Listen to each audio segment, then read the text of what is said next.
বিচার, সংস্কার এবং একটি গ্রহণযোগ্য লেভেল প্লেইং ফিল্ডে অবাধ সুষ্ঠু একটি নির্বাচন, যেটি গত 15 বছর ধরে জাতি তীর্থের কাকের মতো অপেক্ষা করছে, সেই ব্যাপারে অগ্রগতি। বিচারাঙ্গনে তো আমি দেখছি বিএনপি পাওয়ারই আছে ডিফ্যাক্টো, ভোটটা হলে ডিজুরি হবে, আইনত হয়ে যাবে। তাহলে এই নির্বাচনে লেভেল প্লেইং ফিল্ড কোথায়? প্লাস এই নির্বাচনে গ্রহণযোগ্যতার প্রশ্ন, যে দেশের প্রধানমন্ত্রী, মন্ত্রী, 300 এমপি পালিয়ে যায়, বাইতুল মোকাররমের খতিব পালিয়ে যায়, প্রধান বিচারপতি পালিয়ে যায়, এমনকি আমাদের বারের সভাপতি সম্পাদক পালিয়ে যায়, সেখানে কি সাংবিধানিক সংকট আর শূন্য? একটা স্বৈরতান্ত্রিক সরকার বা ফ্যাসিস্ট সরকার যে নামই ভূষিত করি না কেন, শেখ হাসিনা গত 15 বছর, বিশেষ করে 15 হচ্ছে, আমি বলবো 8-এ তো নির্বাচনে বিএনপি জামাত সবাই অংশগ্রহণ করেছিল, পার্লামেন্টে গিয়েছিল, এবং শেষ দিনও আমি গিয়েছিলাম একজন দর্শক হিসেবে। শেষ দিনও তদানীন্তন প্রধানমন্ত্রী এবং বিরোধী দলের নেত্রী দুজনই তাদের যার যার ভাষণ দিয়েছিলেন। তো সুতরাং আমরা তো বাঙালি একটু বেশি বলতে পছন্দ করি, কথা নাই বার্তা নেই, 15 বছর থেকে 17 বছর। কিন্তু 14 সাল থেকে যে শেখ হাসিনা অবৈধভাবে সরকার গঠন করেছিল, যেটা 24-এর 5 আগস্ট পর্যন্ত কন্টিনিউ করেছে, এখানেও আবার কথা আছে। 2018 নির্বাচনে কিন্তু বিএনপি ডক্টর কামাল হোসেনকে নিয়ে জোট করে এবং জামাত বেনামে বিএনপির উপর সাওয়ার হয়ে ওই নির্বাচনে অংশগ্রহণ করেছিল, এবং বিএনপির ফখরুল ইসলাম আলমগীর ওত নেননি, কিন্তু বিএনপির 6 জন এমপি ওত নিয়েছিল, হারুনুর রশিদ, জিএম সিরাজ, রুমিন ফারহানা সহ আরো 3 জন। এবং তারা 2022-এর 10 ডিসেম্বর বিএনপি যে বিশাল জনসভা করলো গোলাপবাগ মাঠে, তার আগ পর্যন্ত ওই পার্লামেন্টে ছিলেন। এটাও একটা রাজনৈতিক সত্য। তো যেটা কথা বলছিলাম, শেখ হাসিনা বারবার গোল পোস্ট চেঞ্জ করতেন। হঠাৎ একটা আন্দোলন তুঙ্গে উঠেছে, হঠাৎ উনি বলে বসলেন, আরে বিএনপিরা ডেইলি ফুল দিতে যায় এই শেরেবাংলা চন্দ্রিমা চত্বরে, জিয়ার তো এখানে লাশই নাই, কি ওখানে ফুল দিতে যায়? তখন সারা বিএনপি নেমে গেল জিয়াউর রহমান সাহেবের লাশ আছে এই তথ্য প্রমাণে। অর্থাৎ হাসিনার বিরুদ্ধে যে আন্দোলন, সেটা আপাতত অন্যদিকে চলে গেল। কিন্তু খুব আনফরচুনেট, 5 আগস্টের এত আত্মত্যাগের পর যে গভর্নমেন্ট আসলো, তাদের যে বেসিক কাজ সেগুলো করার চাইতে এক এক সময় এক এক জিনিস নিয়ে করছে। রাষ্ট্র তো ছেলে খেলার বিষয় না।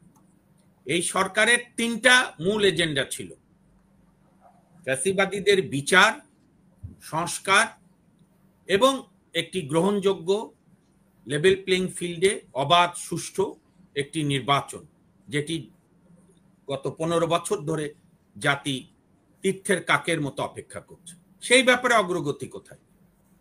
ডক্টর মোহাম্মদ ইউনূস সাহেব 5 আগস্টে জাতির উদ্দেশ্যে ভাষণে বললেন, আমার প্রথম ইনিংস শেষ হয়েছে, দ্বিতীয় ইনিংস শুরু করব।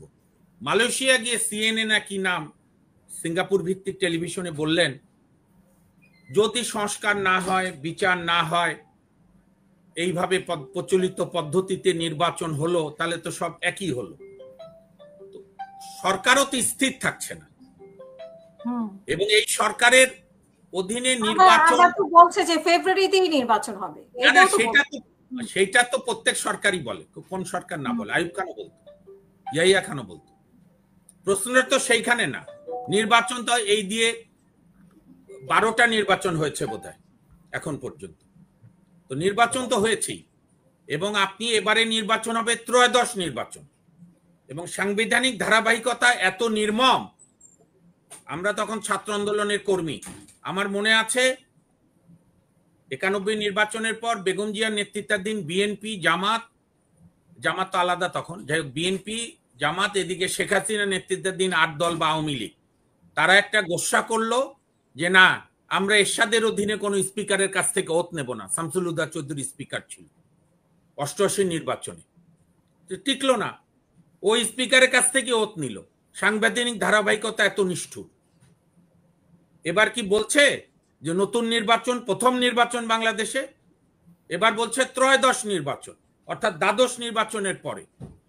এখন যে কাজটি করা দরকার ছিল, যেটি এনসিপি, জামাত ইসলাম, ইসলামী আন্দোলন, গণ অধিকার, এবি পার্টি সহ একটা বড় অংশের লোকরা বলছে, যে আপনি সংস্কারের কাজ শেষ না করে আপনি একটি দলের ভারপ্রাপ্ত প্রধানের সঙ্গে লন্ডনে বৈঠক করে আমাদের তরুণ নেতারা যে ভাষায় বলছে আমি নাইবা বললাম, কিন্তু আমার মনে আছে আপনার টকশোতে ওই পরের দিনই আপনি আমাকে ডেকেছিলেন।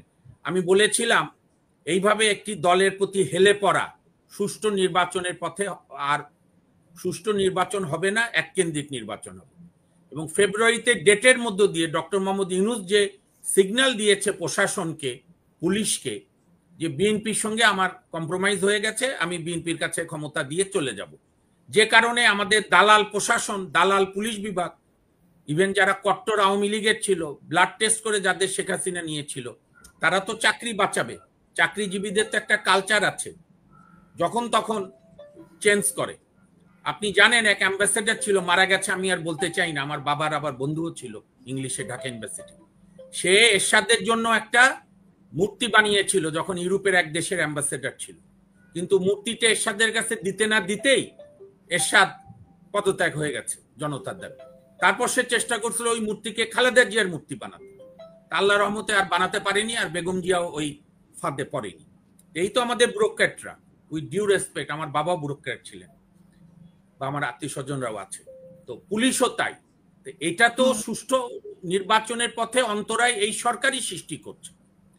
আরেকটি কথা আমি বলি, এই সরকার কার কার সরকার? এই সরকার বিএনপির সরকার, এই সরকার এনসিপির সরকার, শিক্ষাঙ্গনে ভিসি নিয়োগের ক্ষেত্রে এই সরকার জামাতের সরকার। একটি সাংবিধানিক প্রতিষ্ঠান নাই ছোটখাটো পোস্ট বাদ দিলে যেখানে আইন অঙ্গন থেকে শুরু করে বিশ্ববিদ্যালয় অঙ্গনে কাটটা জামাত বা কাটটা বিএনপি লোককে ছাড়া নমিনেশন দিয়েছে, অ্যাপয়েন্টমেন্ট দিয়েছে। কেন? কোনো দল করে না, আদর্শ যে একটা ধারণ করুক, কোনো দলীয় কর্মী না, দলীয় নেতা না, এরকম কি 20টা ব্যক্তি নাই বিশ্ববিদ্যালয় উপাচার্য নিয়োগ দেওয়ার জন্য বা সুপ্রিম কোর্ট সব বিভিন্ন অঙ্গনে প্রতিষ্ঠান দেওয়ার জন্য? আসিফ নজরুল সাহেব প্রত্যেকটা জেলার পিপি করেছে, ডাইহার্ড বিএনপি। সো বিচারাঙ্গনে তো আমি দেখছি বিএনপি পাওয়ারই আছে ডিফ্যাক্টো, ভোটটা হলে ডিজুরি হবে, আইনত হয়ে যাবে। তাহলে এই নির্বাচনে লেভেল প্লেইং ফিল্ড কোথায়? প্লাস এই নির্বাচনে গ্রহণযোগ্যতার প্রশ্ন তো উঠবে, কারণ একটা এই যে ব্রাক যেটা লাস্ট জরিপ করলো সেখানে 48% মানুষ কোনো ভোট কাকে দেবে বলতে রাজি হলো না। তার মধ্যে একটা অংশ আছে আওয়ামী লীগের ভোটার। আমরা 91-তে যে আমার বড় ভাই হাসনাত কামিম ভাই এসছে, কামিম ভাই আরো ভালো বলতে পারবে, আমরা 90-এর গণভ্যুত্থানের পরে আমরা মনে করেছিলাম 5 দলীয় হাসানুর হক ইনু নেতৃত্বাধীন, রাশেদ খান মেহনতের 5 দল, আমি যে দল করতাম ছাত্র ইউনিয়নের থেকে, সেখানে communist party, nap, Awami League তো আছেই, বিএনপি। আওয়ামী লীগ তো শেখ হাসিনা বলেছিল বিএনপি 10টার বেশি সিট পাবে না, কিন্তু যখন 91-এর 22শে ফেব্রুয়ারি ভোট হয়ে গেল, তারিখ ভুল হতে পারে, ফেব্রুয়ারিতে ভোট হয়ে বেগম জিয়া সংখ্যাগরিষ্ঠতা পেলেন, একটা দুইটা শর্ট পড়লো, জামাত সমর্থন দিল, তখন তো দেখা গেল যে ভোটের বাজারে আওয়ামী লীগ আর বিএনপি, আর যাকে আমরা ওই সময়কালে ফ্যাসিস্ট, বর্বর, বেহায়া, আমাদের পটুয়া কামরুল হাসান লিখেছিলেন দেশ আজ বিশ্ব বেহায়ার খপ্পরে, যে এরশাদ তার বাচ্চার বৈধতা দিতে পারেনি, মানুষ বলতো যে ওর বাচ্চা না, সেই এরশাদকে 34টা জাতীয় পার্টি পেল, যারা গর্ব করে আমার নেতা নেত্রী 5টি আসনে যেতে, এরশাদও জেলখানা থেকে 5টি আসনে জিতেছে। এবং বিচারপতি শাহাবুদ্দিন সাহেব আজকে সময়ের বিচারে জাতীয় পার্টির প্রতি কোনো সুবিচার করেনি, কোনো নির্বাচনে কাজে অংশগ্রহণ করতে দেয়নি, প্রচারে নির্বাচন করেছে কারণ তখন এগুলো ছিল না, কিন্তু জাতীয় পার্টি তো 34টা আসন পেল, এবং জাতীয় পার্টি তো 2008 পর্যন্ত ফ্যাক্টর থাকলো। 98 সালে বেগম জিয়া নেতৃত্বে বিএনপি, জাতীয় পার্টি এবং জামাতকে নিয়ে 4 দলীয় ঐক্য জোট করলেন। 2001-এ এরশাদ তো উল্টে গেল, তখন এই যে নাজিউর রহমান মঞ্জু সাহেবের নেতৃত্বাধীন জাতীয় পার্টিকে নিয়ে, জামাতকে নিয়ে বিএনপি ক্ষমতা, না না, এগুলো তো ইতিহাসের ফ্যাক্ট। কাজে আপনি অলরেডি একটা বড় দল এবং একটা ব্যাপক জনগোষ্ঠীকে আপনি ভোট থেকে দূরে রাখছেন ফ্যাসিবাদের দোহাই দিয়ে। হ্যাঁ ঠিক আছে, ফ্যাসিস্ট তারা, বিচার হলে আরো প্রমাণ হবে। তারপরে যদি এনসিপি, জামাত, ইসলামী আন্দোলন, কালকেও তো জামাত বিশাল সম্মেলন করলো, সরি সেমিনার করলো, সেখানে নুরুল হক নূরের গণ অধিকারও গেল, এবি পার্টি, এনসিপি, জামাত, ইসলামী আন্দোলন, খেলাফত মজলিস। তো সুতরাং এই নির্বাচন তো যদি একটি গ্রহণযোগ্য নির্বাচন নয়, লেভেল প্লেইং ফিল্ড না হয়, ওখানে বদরুল আলম, কি নাম, বদিউর রহমান মজুমদার সাহেব কি করলো এতদিন? কোথায় লেভেল প্লেইং ফিল্ড? আমি শেষ করি। এখন এগুলো থেকে চোখ সরানোর জন্য আমার প্রশ্ন, আমি প্রথমেই বলেছিলাম, আমরা বলেছিলাম যে শাহাবুদ্দিন চুপ্পু সাহেব সরে যাওয়াই ভালো, তখন দাবিও উঠেছিল। বিএনপি বলল না, সাংবিধানিক সংকট হবে। এখন সংবিধান হচ্ছে আমার ভাইয়ের বইয়ের মতো। আমাদের প্রয়াত সাবেক সংসদ সদস্য সুরদিন সেনগুপ্ত বলতো যে রাজনীতিবিদদের সংবিধান প্রীতি বাড়ে ইলেকশনের সময়, আর পুত্রের পিতৃভক্তি বাড়ে বিবাহের সময়। আমাদের সংবিধানের আমরা সব দলই, সব ব্যক্তিরাই, আমরাও সব সময় আমার পক্ষে ইউজ করি। বিএনপি ওই সময় বললো না, শাহাবুদ্দিন সাহেবকে সরালে সাংবিধানিক শূন্যতা হবে। আরে যে দেশের প্রধানমন্ত্রী, মন্ত্রী, 300 এমপি পালিয়ে যায়, বাইতুল মোকরমের খতিব পালিয়ে যায়, প্রধান বিচারপতি পালিয়ে যায়, এমনকি আমাদের বারের সভাপতি সম্পাদক পালিয়ে যায়, সেখানে কি সাংবিধানিক সংকট আর শূন্যতা? কিন্তু আপনি এখন কি এটা ইস্যু? আর আমার মনে হয় যে আমরা একটু কারণ ভাই থেকে শুনে আসি।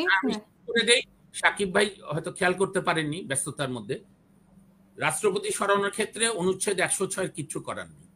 106 ভাষাটাই হচ্ছে, আমি এটা বলে শেষ করি, যদি কোনো সময় রাষ্ট্রপতির নিকট প্রতীয়মান হয়, কারণ এটা তথ্যটা ক্লিয়ার করা দরকার, অনেক সময় না হলে কনফিউজড হবে মানুষ, আইনের এরূপ কোনো প্রশ্ন উত্থাপিত হয়েছে বা উত্থাপনের সম্ভাবনা দিয়েছে যেখানে জনগুরুত্বপূর্ণ, সেই সম্পর্কে সুপ্রিম কোর্টের মতামত গ্রহণের জন্য রাষ্ট্রপতি পাঠায় সুপ্রিম কোর্টের কাছে। এটাকে আমরা বলি অ্যাডভাইজারি জুরিসডিকশন বা উপদেশমূলক এখতিয়ার, যেটা এই দিয়ে 3বার 4বার হয়েছে। লাস্টেরটা নিয়ে অনেক প্রশ্ন আছে, এই যে 2025-এর 8ই আগস্ট না 7ই আগস্ট। তো সুতরাং আমার কাছে মনে হয় ইউনূস সাহেব তার মূল কর্মকাণ্ডে মনোযোগ দিক, এখনো সময় আছে। সব দলগুলো যারা আন্দোলন করেছে ফ্যাসিস্ট হাসিনার বিরুদ্ধে, সমস্ত দল, এই যে আমাদের কায়েম ভাইদের গণতন্ত্র মঞ্চ সহ, জোট সহ, সবার সঙ্গে বসে একটা সমঝোতায় পৌঁছাক যে এইটুকু সংস্কার আমি করতে চাই এবং নির্বাচনের একটা লেভেল প্লেইং ফিল্ড। এখন তো কেউ যদি দুষ্টু লোক এই প্রশ্ন করে, আমি শেষ করছি, যে আপনারা সাদা পাথর রক্ষা করতে পারেন না এই ভোলাগঞ্জে, যেখানে এক বছর ধরে পাথর লুট হলো, তা আপনার অধীনে 300 আসনে নির্বাচন হবে কিভাবে? শেখ হাসিনা তো রাতের বেলা ডিসিএসপি গিয়ে ইউএনওসি করছে। এইখানে তো যে আসনে শক্তিশালী, আমি কোনো দল বলি না, সে 10টার সময় বলে দেবে ভোট হয়ে গেছে, আমি জিতে গেছি, আমি এখন ওত নেব। আমরা খুবই দুঃখজনক, এটা বলে আমি শেষ করি, এই 12 মাসে, এবং আমি অফেয়ারও যেটা বলছিলাম, আমার স্মরণে আছে, বঙ্গবন্ধুর সময়তে ইতিহাস থেকে পড়েছি, 111-এ তো আমি নিজে দেখেছি, প্রথম 3 মাস পর্যন্ত 111-এর সরকার যা বলতো জনগণ তাই শুনতো, এখন যে যাই বলুক। কিন্তু এই ইউনূস সাহেবের মতো এত সৌভাগ্য আর কোনো সরকার হয়নি, যে অন্তত পক্ষে 6 মাস সমস্ত জনগণ, ফ্যাসিস্ট আওয়ামী লীগ বাদে সমস্ত জনগণ, সমস্ত রাজনৈতিক দল অন্ধের মতো, মানে পিতৃভক্ত পুত্র সন্তান কন্যার মতো সাপোর্ট দিয়ে গেছে। অনেক কিছু উনি করতে পারতেন, কেন করলেন না, এটার উত্তর উনি দিতে পারবেন। অসংখ্য ধন্যবাদ।